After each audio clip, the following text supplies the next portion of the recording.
तो हम देख रहे थे निर्गमन, उसका 19 अध्याय और 10 आयत से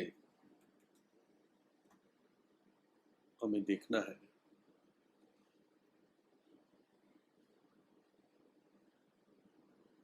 तब यहोवा ने मूसा से कहा, लोगों के पास जा और उन्हें आज और कल पवित्र करना, और वे अपने वस्त्र धो लें। हमने यहीं पे कल रोका था कि जब प्रभु पहली बार इज़राइल को एक प्रजा के रूप में, एक कौम के रूप में या जाति के रूप में पहली बार प्रभु से मुलाकात होती है, तो प्रभु उनको ये विशेष आज्ञा देता है कि मूसा तू लोगों के पास जा। तब मूसा पहाड़ पर होता है ना। पहाड़ पर वो लोगों के वचन पहुंचाने गया कि प्रभु वो कह रहे हैं कि जो भी आप कहेंगे हम मानेंगे। और प्रभु कहता है ठीक है, तू उनको कह कि वो आज और कल अपने आप को पवित्र करें और अपने वस्त्र को धोएं, है ना। और 11 में ये भी कहता है प्रभु कि वो तीसरे दिन तैयार रहे, क्योंकि तीसरे दिन यहोवा सबके दृष्टि के सामने सिनाई पर्वत पर प्रकट होगा। और तीसरे दिन तक तैयार हो रहे, क्योंकि तीसरे दिन यहोवा सब लोगों के देखते सिनाई पर्वत पर उतर आएगा। तो प्रभु ये वस्त्र धोने के बारे में क्यों कहता है? देखो, आजकल हमारे पास इमीडिएट, जैसे कल की बात में कंटिन्यू कर रहा हूँ, हमारे पास इमीडिएट क्या कहते हैं, तात्काल कपड़े धोने का प्रयोजन होता है ना। अब हम, रुड़की तो छोटा है, लेकिन रुड़की में ही एडवर्टाइजमेंट एक दिखती है, 55 मिनट में ड्राई क्लीनिंग। 1 घंटा भी नहीं, शायद 55 मिनट था। और ड्राई क्लीनिंग तो नॉर्मल पानी के कपड़े धोने से भी साफ करता है, उससे भी बढ़कर साफ करता है, ठीक है। और वैसे भी हमारे पास जो साबुन है, वॉशिंग मशीन्स है, धोबी का प्रयोजन है। जब हम हॉस्टल में थे तो धोबी आता था, कपड़े ले जाता था, पता नहीं कैसे गंदे संदे पानी में धो के प्रेस करके अच्छे दिखते हुए वापस ले आता था। लेकिन उस टाइम ऐसे प्रोविजंस नहीं थे, है ना। ऐसा भी नहीं था कि कुछ नहीं था, लेकिन इतना इजी नहीं था। जैसे रोटी, जैसे आज तो आप दुकान में जाके खरीद लो एक पैकेट बिस्किट, भाई 4 नान बांध दे। लेकिन आपको याद होगा चेलों ने प्रभु को कहा, प्रभु इनको भेज दे ताकि ये खाना खा ले कहीं जाके, है ना। प्रभु ने कहा तुम दो। कह रहे प्रभु हम कहां से लाए, शाम हो गई है ना। यानी ऐसे इजीली खाना भी नहीं मिलता था, लोगों को एफर्ट से अपने घर पे खाना बनाना होता था। ऑब्वियसली जगहें होगी जहाँ पे खाना मिलता होगा, लेकिन आज के दिन की तरह नहीं था। और शायद रोज नहाते भी नहीं थे। आपको मैं बताऊं ना, बिली ग्रैहम अपनी टेस्टिमनी में कहीं कहते हैं, मुझे किसी ने बताया, मैंने खुद नहीं पढ़ा है, कि वो हफ्ते में एक बार नहाते थे। मदर सब, कई बच्चे थे, मदर सबको एक साथ मिलाते थे जब छोटे थे। तो मतलब अमेरिका में आज से शायद 100 साल पहले ऐसे होता था कि लोग रोज नहीं नहाते। तो उनका आप समझ सकते हो कि ये सारी बातें एक चैलेंज थी लाइफ की। हो सकता है इसलिए प्रभु ने कहा वो मत्ती 6 में, तुम मत चिंता करो क्या खाओगे, क्या पियोगे, क्या पहनोगे, क्योंकि तुम्हारा पिता जो स्वर्ग में है पहले से जानता है तुम्हें किन किन चीजों की आवश्यकता है। तुम रादर इस चीज में अपना माइंड लगाओ कि कैसे मैं प्रभु के राज्य और धार्मिकता की खोज करूं। खैर, विषय वो नहीं है, विषय वस्त्रों पे है। तो इसलिए जब भी वस्त्र धोने की बात आती थी पुराने नियम में, या वस्त्र बदलने की बात आती थी, तो वो हमेशा एक नई शुरुआत का चिन्ह होता था। ठीक है ना? अब आप यही देख लो कि जब आदम और हवा ने पाप किया, अपने आप को उन्होंने वस्त्रहीन महसूस किया, और अब प्रभु उनको जिस अवस्था में अब वो पहुंच गए थे, यानी गिरी हुई अवस्था में, स्वभाव में, तो प्रभु को अपनी उपस्थिति से उनको निकालना ही था, क्योंकि पॉसिबल नहीं थे संगति। पवित्र परमेश्वर के साथ पापी मनुष्य की संगति करना इम्पॉसिबल था बिना बलिदान के,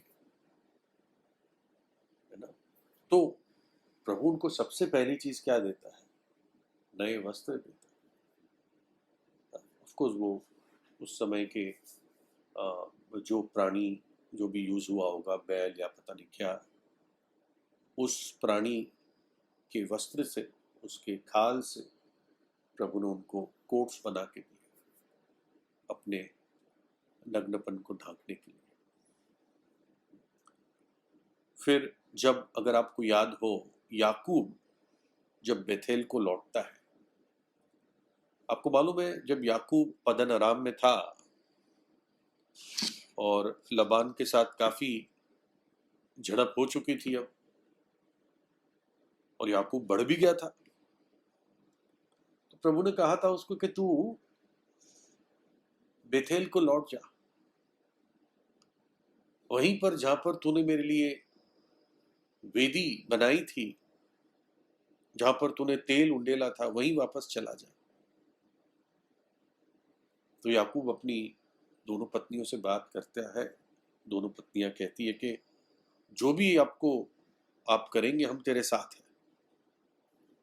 और याकूब निकलता है। तब भी जर्नी में उसको प्रॉब्लम्स आती है, लबान ओवरटेक करता है, कहता है तुम मेरे गृह देवता को ले गए, वो सब बातें होती है। फिर थोड़ी सुलह भी हो जाती है। फिर रास्ते में ईसाऊ मिलता है, ईसाऊ से डरता है। सारी घटना आपको याद आ रही होगी।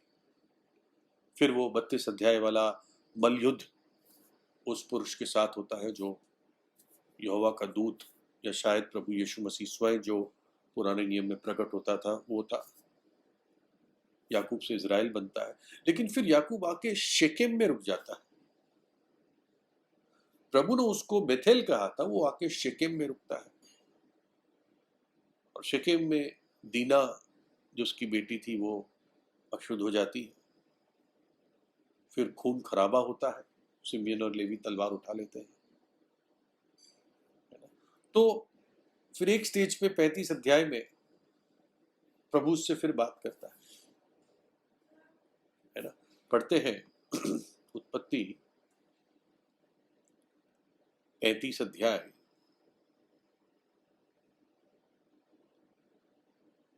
और 2 आयत या 1 और 2।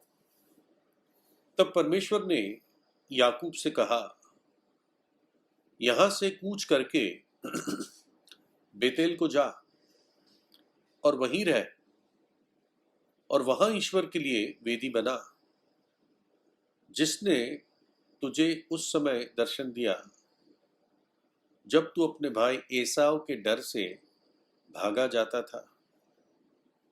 तब याकूब ने अपने घराने से और उन सब से भी जो उसके संग थे कहा, तुम्हारे बीच में जो पराये देवता है उन्हें निकाल फेंको और अपने आप को शुद्ध करो और अपने वस्त्र बदल डालो। है ना? वस्त्र बदल देना। गृह देवताओं यानी याकूब की जो ये लोग बढ़ गए थे, कहीं ना कहीं उसने ये ऑब्जर्व किया कि मूर्ति पूजा घुसी हुई है। इसलिए वो कहता है सारे ग्रह देवताओं को, पराये देवताओं को बाहर निकालो, अपने आप को शुद्ध करो और अपने वस्त्र बदल डालो, और आओ हम यहां से कूच करके बेथेल को जाए, वहां मैं ईश्वर के लिए एक वेदी बनाऊंगा। जिसने संकट के दिन मेरी सुन ली और जिस मार्ग से मैं चलता था उसमें मेरे संग रहा। यानी क्या था? एक नई शुरुआत थी अब याकूब के जीवन में, एक नया अध्याय था, नया चैप्टर था। वस्त्र बदलने को कहता है। आपको याद होगा जब यूसुफ जेल में था तो उसको 2 वर्ष जेल में पूरे हो जाते हैं, और फिर फिरौन को स्वप्न दिखता है, और फिर जो पिलाने हारा बताता है कि ऐसा व्यक्ति है जिसने हमारे स्वप्नों के अर्थ बताए थे। तो एकदम जब मैसेज जाता है कि यूसुफ को बुला लाओ, तो उत्पत्ति 41:14 में हम पढ़ते हैं कि फिरौन ने यूसुफ को बुलवाया और वो तुरंत यूसुफ को जेल से निकाल के लाए, और उसने अपनी दाढ़ी बनाई, शेव किया, अपने वस्त्र बदले और फिरौन के पास आया। और हम देखते हैं वास्तव में यूसुफ के लिए उसके जीवन में एक नया अध्याय था, नया बिगिनिंग था। जब कोड़ी शुद्ध करने की, मतलब जब कोड़ी चंगा हो जाता था या शुद्ध हो जाता था, तो वास्तव में कभी हुए नहीं, प्रभु यीशु के आने के बाद ही हुए। इन द सेंस मंदिर के संबंध से, मतलब जो रीतियां मंदिर में पूरी करनी होती थी वो अब तक, जहां तक हमें बाइबल से पता चलता है, किसी ने पूरी नहीं की। नमान जो कोढ़ से शुद्ध हुआ वो अपने घर चला गया, ठीक है। मिरियम 7 दिन के लिए कोढ़ी रही जंगल के रास्ते में, वो ठीक हो गई, है ना। और बाकी जो हम पढ़ते हैं नए नियम में, वो प्रभु यीशु के द्वारा ठीक हुए, शुद्ध हुए। और इसलिए प्रभु कहता था तुम मंदिर में जाकर जो मूसा ने कहा है वो अर्पण करना। चढ़ावा वर्ड मुझे अच्छा नहीं लगता, वो अर्पण करना, ताकि उनके ऊपर गवाही हो। क्योंकि लोगों के अंदर है ना एक मैसेज फैला हुआ था। जैसे हम विश्वासी लोग हैं, हमारे अंदर एक कैसे मैसेज फैला हुआ है, अरे जब ये देखोगे, ये देखोगे, ये देखोगे, तो मान लेना प्रभु जल्दी आ रहा है। कोई भी नई चीज होती तो हमारे बीच में एकदम फैल जाता, अरे ये मसीह विरोधी तो नहीं है यार, ये जो कोविड का वैक्सीनेशन है ये 666 तो नहीं है यार, इससे डीएनए तो नहीं बदलते। मतलब एक मैसेज स्प्रेड हो जाता है। मैं नहीं कह रहा, हो सकता है वो हो भी, मुझे मालूम नहीं है, लेकिन एक मैसेज जैसे कैसे फैल जाता है, ठीक है। तो वैसे यहूदियों में जब प्रभु यीशु का जन्म हुआ तब एक मैसेज सा फैल गया था कि मसीहा आने वाला है, मसीहा आएगा, और मसीहा आएगा तो एक चिन्ह होगा कि कोढ़ियों को शुद्ध करेगा। तो ये सब चीजें लोगों के माइंड में थी, विशेषकर जो याजक फरीसी ऐसे लोग थे जो थोड़े धार्मिक थे, उनको ये नॉलेज था। तो इसलिए प्रभु उनको भेजता था, है ना। तो ये जो विधियां लिखी थी, एक कोढ़ी जो ठीक हो जाता है और याजक के पास आता है, उसको कुछ क्रियाक्रम पूरे करने होते थे। 2 पक्षी लाने होते थे, एक पक्षी वध होता था, दूसरा पक्षी फिर आई थिंक चलते हुए पानी में रख के कुछ और चीजें होती थी, फिर उसको उड़ाया जाता था। लेकिन एक चीज और करी जाती थी, लय व्यवस्था 14 अध्याय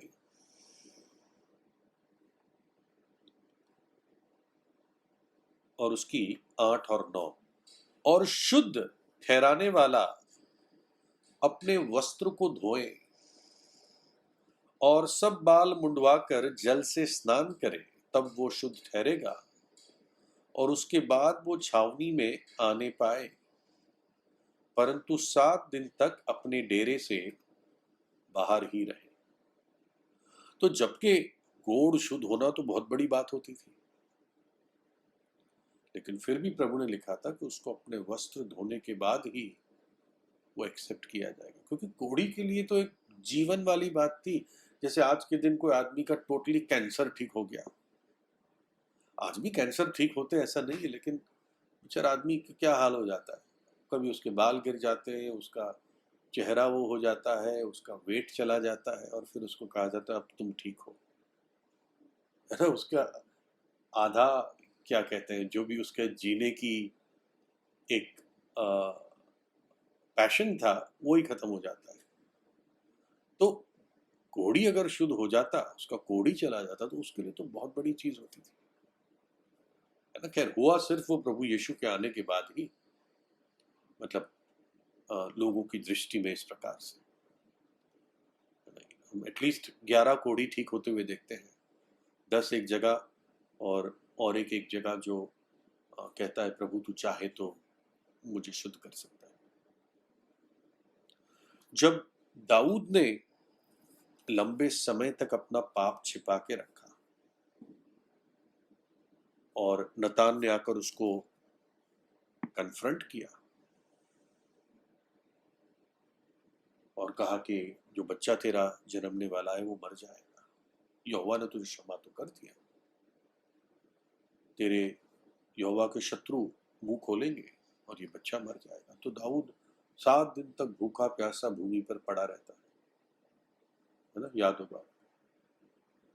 और बच्चा मर जाता है और दाऊद के जो सेवक थे वो घबराते हैं कि कैसे बताएं साहब को, राजा को कैसे बताएं, बहुत टूट जाएगा राजा। तो खुसफुस ऐसे कुछ कर रहे थे वो, तो दाऊद ने बात सुनी, है ना, कि ये कुछ खुसफुस कर रहे हैं, तो वो समझ गया कि बच्चा मर गया है ना। तो पढ़ते हैं 2 शमूएल 12 अध्याय 19 और 20। अपने कर्मचारियों को आपस में फुसफुसाते देखकर दाऊद ने जान लिया कि बच्चा मर गया। तो दाऊद ने अपने कर्मचारियों से पूछा, क्या बच्चा मर गया? उन्होंने कहा, हाँ मर गया। तब दाऊद भूमि पर से उठा और नहाकर तेल लगाया और वस्त्र बदला। तब यहोवा के भवन में जाकर दंडवत किया, फिर अपने भवन में या घर में आया और उसकी आज्ञा पर रोटी उसको परोसी गई और उसने भोजन किया, है ना। दाऊद के लिए भी एक बहुत बड़ा क्रॉस रोड था, जैसे कहते हैं ना सड़क मुड़ती है, क्रॉस रोड, या 2-3 सड़कें एक जगह मिलती है। तो दाऊद के लिए भी एक बहुत बड़ा इवेंट था लाइफ में, जब वो इस पाप से निकला और उसको पापों की इस पाप के लिए क्षमा मिली, क्योंकि इस पाप के लिए क्षमा थी नहीं। मर्डर के लिए, व्यभिचार के लिए पुराने नियम में क्षमा नहीं थी, लेकिन दाऊद ने प्रभु की दया पर दृष्टि रखते हुए वो क्षमा पाई। और दाऊद के लिए भी एक नया चैप्टर था। यहीं पे कहीं इसी के आसपास उसने भजन 51 लिखा, जहां पर वो कहता है, मुझे जूफे से शुद्ध कर कि मैं हीन के से भी अधिक श्वेत हो जाऊं, मेरे अंदर एक शुद्ध मन उत्पन्न कर और एक सीधी आत्मा दे। जो राजा योआकीम था, ये बंधवा किया जाता है, और जब इसको थोड़ी दया दिखाई जाती है तो इसके साथ क्या होता है, देखिए यिर्मयाह 52 अध्याय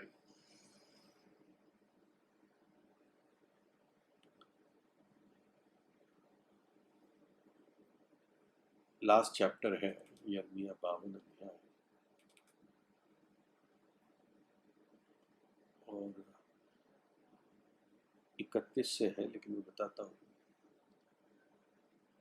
फिर यहूदा के राजा योआकीन की बंधुआई के 37वें वर्ष में, अर्थ जिस वर्ष बाबुल का राजा एबिल मरोदक राजगद्दी पर विराजमान हुआ, उसी के 12वें महीने के 25वें दिन को उसने यहूदा के राजा योआकीन को बंदी गृह से निकालकर बड़ा पद दिया और उससे मधुर मधुर वचन कहकर जो राजा उसके साथ बाबुल में बंधुए थे, उनके सिंहासन से उसके सिंहासन को अधिक ऊंचा किया और उसके बंदीगृह के वस्त्र बदल दिए, और वो जीवन भर नित्य राजा के सम्मुख भोजन करता रहा।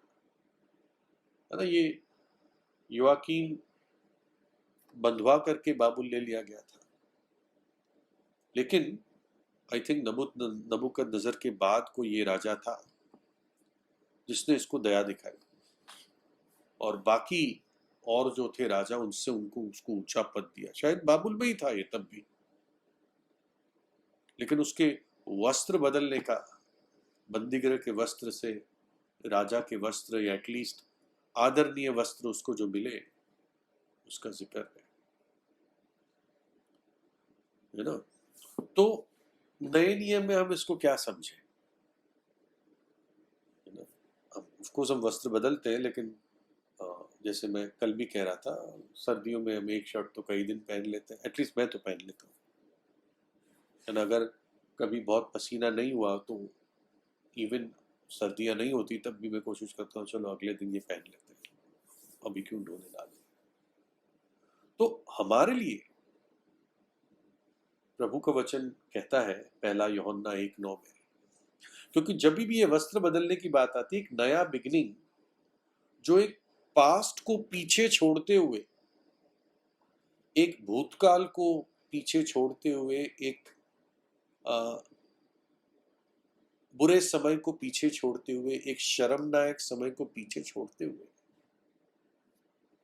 आगे चलने वाली बात है ना। पौलुस कहता है पिछली बातों को भूलता हुआ मैं आगे को बढ़ता हूं। तो पहला यूहन्ना 1:9 कहता है यदि हम अपने पापों को मान लेते हैं तो हमारा परमेश्वर विश्वासयोग्य और धर्मी है, हमें हर एक पाप क्षमा करने में और हर एक अधर्म से शुद्ध करने में। और दूसरा कुरिन्थियों 7:1 में वो कहता है सो हे प्यारो, जबकि ये प्रतिज्ञा हमें मिली है तो आओ हम अपने आप को शरीर और आत्मा की सब मलिनता से शुद्ध करें। ये क्रक्स है, ये इसका जुड़ाव है वस्त्र बदलने से। आओ हम अपने आप को शरीर और आत्मा की सब मलिनता से शुद्ध करें और परमेश्वर का भय रखते हुए पवित्रता में सिद्ध होते जाए। तो प्रभु ये बात मूसा को कहता है कि लोगों को कहे कि आज और कल अपने आप को पवित्र करें और अपने वस्त्रों को धोएं। और वास्तव में फिजिकली भी, मतलब संसारिक दृष्टि से भी कपड़े मैले हो जाते होंगे, है ना। लेकिन एक और बात मुझे याद आई जब इसके बारे में सोच रहा था कि प्रभु ने कुछ इनके वस्त्रों और जूतों पर आशीष भी दी थी। अभी एक्चुअली इनका अभी तक कहे तो वो लंबी यात्रा शुरू हुई नहीं थी अभी तक, जो 40 वर्ष की थी, है ना। क्योंकि आपको मालूम है वो 40 वर्ष की यात्रा जब मूसा 12 भेदियों को 40 दिन के लिए भेद लेने के लिए भेजता है कनान में, और तब जब लोग विलाप करते हैं, रोते हैं 10 के रिपोर्ट पे और 2 के रिपोर्ट को नहीं मानते, तब प्रभु क्रोधित हो जाता है कि 10 बार मैंने इनको मतलब 10 बार इन्होंने मुझे उकसा दिया, या 10 बार मैंने इनको बड़े बड़े काम दिखाए, और तब प्रभु कहता है एक दिन के लिए, अब 1 साल ये भरेंगे, है ना। तो लेकिन तो उसमें भी प्रभु ने अपनी विश्वास योग्यता दिखाई कि इनके वस्त्रों और जूतों पर ऐसी आशीष थी, है ना। मुझे एग्जैक्टली याद नहीं है, लेकिन मैं आपको ट्राई करता हूँ, व्यवस्था विवरण में है कहीं।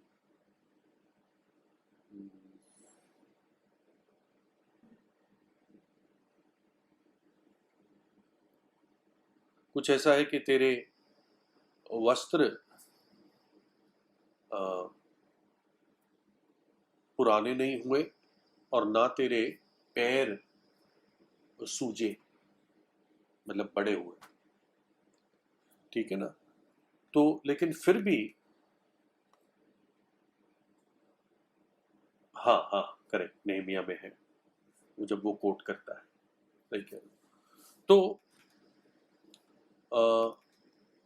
मैं कह रहा था कि हाँ, तो प्रभु क्या कहता है कि तुम आज और कल अपने आप को पवित्र करना, वस्त्र धोना, और तीसरे दिन तैयार रहना।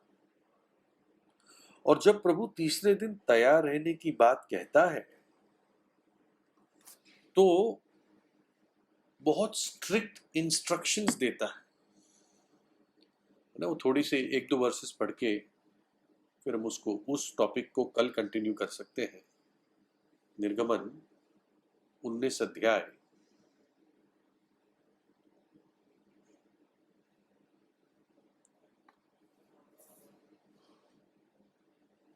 और 12। और तू लोगों के लिए चारों ओर बाड़ा बांध देना और उनसे कहना कि तुम सचेत रहो कि पर्वत पर ना चढ़ो और उसके सिवानों को भी ना छुओ, और जो कोई पहाड़ को छुए वो निश्चय मार डाला जाए। उसको कोई हाथ से तो ना छुए, परंतु वो निश्चय पथरवा किया जाए, वह तीर से छेदा जाए। चाहे पशु हो चाहे मनुष्य हो, वो जीवित न बचे। जब महाशब्द वाले नरसिंगे का शब्द देर तक सुनाई दे, तब लोग पर्वत के पास आए। ठीक है, बाड़ा बांधना था पर्वत के चारों, कोई घुस नहीं सकता था। कब? जब तीसरे दिन प्रभु पर्वत पर उतरेगा। ठीक है, यही इमेजरी इब्रानियों के पत्री में बताई गई है कि ये थी व्यवस्था। व्यवस्था क्या थी? दूर रहो भाई, दूर रहो। और नया नियम क्या कहता है? पास आओ, पास आओ, बोझ से दबे परिश्रम करने वालों, मेरे पास आओ। जो प्यासा है वो मेरे पास आए, है ना। तो ये अलग नेक्स्ट टॉपिक है, इसको लॉर्ड विलिंग हम कल देखेंगे।